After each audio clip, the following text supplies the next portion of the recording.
Girl Talk is brought to you in part by M&M Eye Institute and by Prescott True Value Hardware.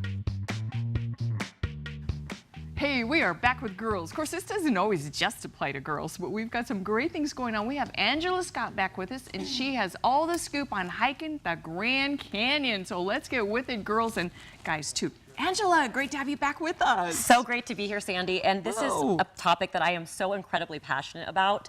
I love the Grand Canyon. And you hike it, I guess. I hike it. I've hiked it several times. So I just did it this past week, and so I thought it'd be fun to talk about it today because it's something that's right in our backyard. And so many people don't realize how doable it really is. Well, that would be me. So tell me why this is doable, because just thinking of hiking the Grand Canyon gives me hives a little bit, you know? Exactly. Like, what if I get down there, I can't get back? Right. Well, there are mules. There are mules good. that can Bring me take you back out. up. However, you do need to make a reservation, and that's a really important point that you make about it. Okay. Because it is definitely something that you must train for. It's very possible that you do get down and it takes you hours and hours and hours to get out if you're not well trained. Okay. So typically, I like to do it in a day. But only if you're trained. Only if you're trained, exactly. Sure. How many miles is it, for instance? It says online it's about 17. When I just did it on my phone and I tracked it, it was 19.9. But it doesn't matter because you're going like down, which is equally as hard as going up sometimes. It truly is. On your knees, I actually find it more challenging to go down than to go up.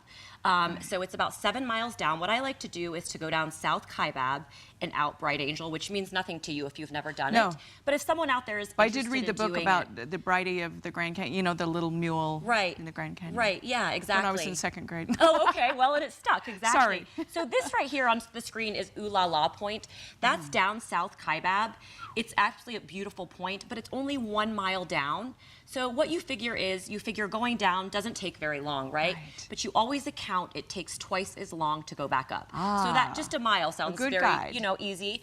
It is easy, but going back up is challenging. And so what I like to do is, what I recommend actually, is going down, if you want to do it in a day, going down South Kaibab because it's a mile shorter, which means it's steeper as well. But there is no water on South Kaibab. So when you need water, you need it going down, you hydrate. We'll talk about some of these supplies that I have.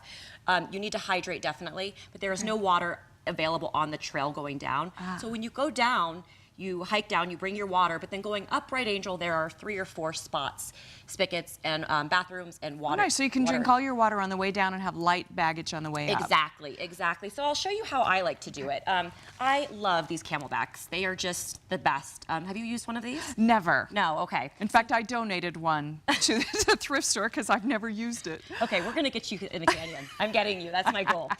Okay, so this is great. This has a bladder inside that you can fill with water. And so then you just strap it on your back and you can just suck as you go. Oh, nice. And it's right there so you remember to hydrate. Yeah, you're not unscrewing in. Okay, exactly. Fabulous. And then it holds quite a bit. So what I like to do is put my snacks in this front part. Snacks and some necessities, Band-Aids and Moleskin, which I was thrilled that I had for the canyon on this trip because I ended up getting a blister going down, and that Moleskin just saved me. Yeah, that's it. I went on survival, Moleskin. But it's just this furry kind of stick thing that goes on that's thick, and it will protect whatever, if you have a blister or if you haven't gotten one yet. It's better than a Band-Aid to me, right? Because it's thicker. And the only thing is you do have to cut it up. You cut it up before you go to put in here. It comes in sheets. Oh, because you don't want to carry scissors. It comes in sheets. Yeah, exactly. You don't want to carry scissors. Less is more when you're hiking the canyon. Things like these Power Bolts, they're just little gummy energy chews that are always good. I like to carry these wipes because you wash your face off when you're sweating, your legs, everything's dusty. These are the shoes I actually wore down the canyon. And some dust on them and everything. They're very dusty. I love it. These are Hoka's. These are absolutely fabulous hiking and running shoes. A lot of people like to wear hiking boots. I love trail shoes. That's what I prefer. I think they're much more comfortable. Boots are hard. Yeah, they are. They're challenging. So those are great. And then some other things, other goodies, like just an almond bar, a peanut butter bar, just some snacks. But my favorite is you hike down, you stop at something called Indian Gardens for lunch, and peanut butter and jelly. I mean, nothing tastes better. A little protein and energy going there. So good, exactly. Yeah, so these are just great. And then cashews are always good, the right amount of protein, fat, carbohydrates, they're just great to have as well. And then I like a little dessert down there. So this is a gluten-free brownie.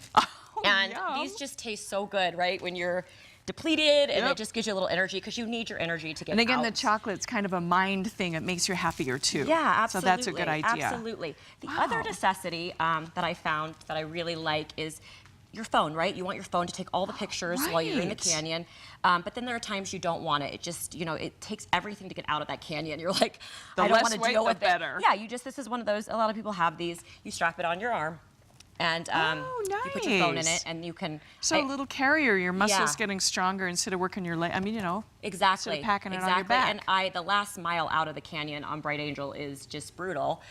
So I need music to get out of there. So I just like put my head down, put music in, and go. Concentrate on that. Yeah, exactly. Yes. Oh, So, fabulous. Another thing I like too, maybe not, maybe it might be overkill carrying, the camel pack and this, but these are great for hiking, running.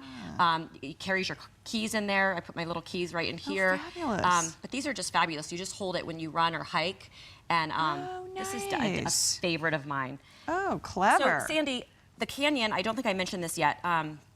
The temperature, it can be between 10 and 20 degrees difference between the top of the canyon when you start in and the bottom. So if it's something you want to do in the summer, I strongly, strongly recommend starting very, very early. And that's when you definitely need water. People definitely get dehydrated. And you may not, again, I just had a hiking friend tell me this, that Tom Rusing, I think his wife and my husband are watching right now. Oh, Bless good. her heart.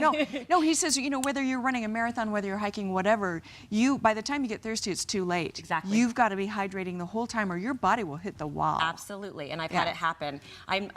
I'm not naturally drawn to water for whatever reason. I mean, I always laugh. I get it in my coffee. I get it in my coffee, and that's about it. But I'm trying to be better. But yeah, it is so true. Yeah. It is so true. By the time you're thirsty, it's too late. Yeah, so just start drinking and just keep hydrating because Absolutely. that will keep your energy going Absolutely, too. it's very, very important. Do you have gloves? You're going to wear gloves? So This this part is of what I the- did wear. I did a hat and gloves because I was talking about the temperature. Oh, So at the top when we yes. started in at 7 in the morning, which is beautiful. It's, the sun's rising and it's absolutely gorgeous. Right. But it was 30 degrees at the top when Oh, we started my. in. And it was, Okay. I think, 70 by the time we got down there. Good, so layer a so little you bit layer, lightly. Layering is very important. Okay. But I did start with these. They're lightweight, and then Wow. I just tucked them and threw them in Gloves. here. And the gloves are really important.